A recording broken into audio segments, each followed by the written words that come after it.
Welcome to Meiji, and this is 5 years of us.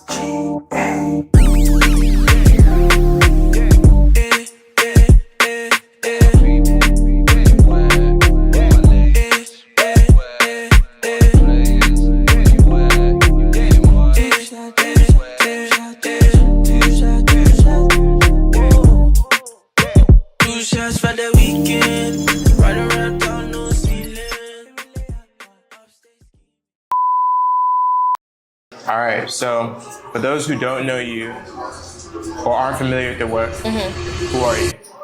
I am Tolu Oye. I'm the founder of Meiji, and I also like to call myself, identify as a culture custodian. I'm keeping my family legacy alive. So yeah. That's great. And so, when did Meiji become more than just a brand for you?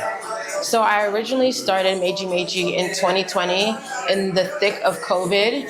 And I was like, if the world was to come to end, what is something that I want to do and build? And it was building a brand that was centered around African culture. It was building a brand that was aiming to have contemporary streetwear available for women. At the time, I was always into oversized tees, and I just wanted to have something that represent my culture and just amplify that. So I want to say 2021, I came back to Nigeria, and I was just like, wow, I want to really make sure I am taking a part of building something also for my country, for myself, and that's when me actually pushing Meiji started. So yeah. And so, over your 5 years, do you think you've been able to accomplish that in a sense?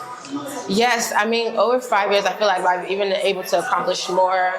Being able to have a presence in South Africa, having a presence in Ghana, and creating a Pan-African brand. Like, this brand is not only centered on Nigeria, but it's centered on making sure we amplify Africa to the world.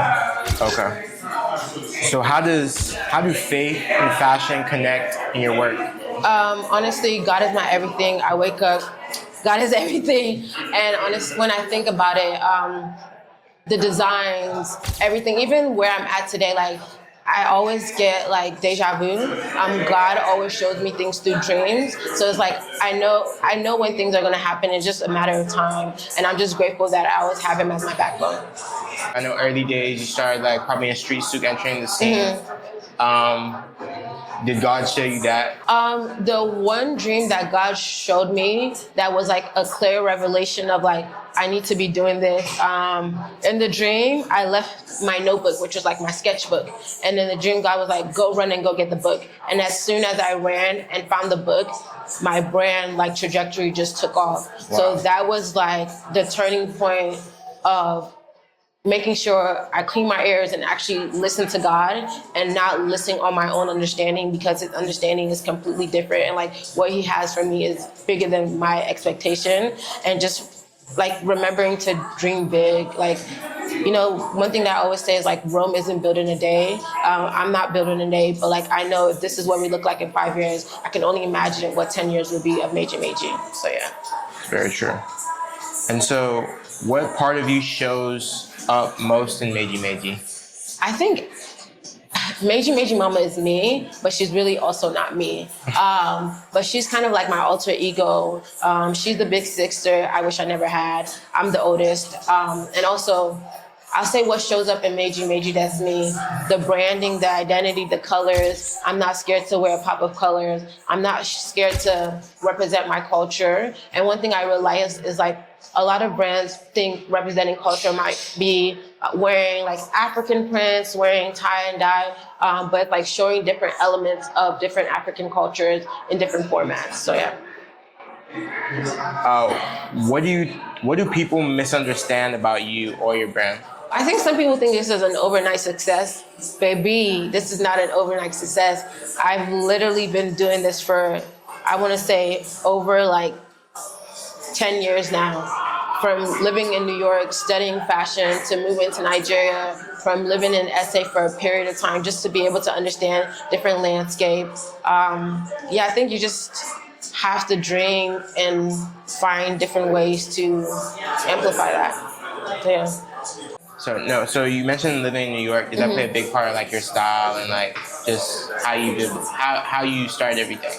Yeah, so I grew up in the States. I left Nigeria at the age of 5. And when I was like around 10, I started misbehaving because I wanted my parents to send me back to Nigeria so bad, but it didn't work. So that's where the love of like wanting to learn about African culture started, because I would like be on YouTube. I'd be like studying different things. I would have my parents send me all the old like music videos, burn them on a CD for me. But I'll say Meiji Meiji is a mix between my Nigerian culture and also like my American culture. Like when you think of Meiji, it means two, so it's like both of the worlds kind of colliding in a sense. So yeah. Quick question, not related to Meiji Yeah. Meiji, but like best borough. First, Brooklyn, Oh, really? for sure. Why? Because I lived in Brooklyn for like 10 years. So you're not like Manhattan, Gramercy, or like... What am I doing in Manhattan? Outside of going to school and shopping. Fair. Yeah. All right, shout out Brooklyn for real. Shout out Brooklyn. Yeah. I moved to New York, at 15, 16? Yeah. And shout out to my parents for letting me move. Shout out to the parents that believe in the children's dreams. We love you. Yeah. 100%. And so what do you want people to feel when they wear Meiji Meiji? What do I want people to feel when they wear Meiji Meiji? I want people to feel strong. I want them to feel a piece of their identity. I want them to feel free. And I just want them to feel full of life. Like, I want when you wear Meiji Meiji, it's like, oh, it just gives you that confidence, like, I'm that girl. So, yeah. This is 5 years now, Meiji Meiji. What do you think another 5 years is going to be? Ooh, another 5. Okay. Meiji Meiji in another 5. We definitely want to be tapping into Meiji Meiji in another 5.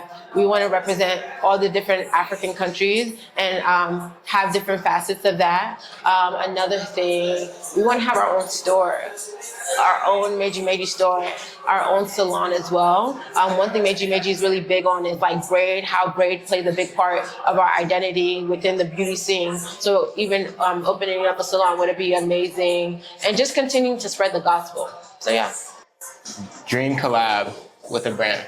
Oh, dream collab with the brand would be M&M, because M&M is like an iconic candy brand. I love sweets, I love chocolate, and Meiji Meiji M&M. So yeah, that would be a goal. Is that your favorite chocolate? I'll say yes for this video. What is it? What's my favorite chocolate? It's Hershey almonds. Hershey almonds? Yeah, I love that. I love that shit.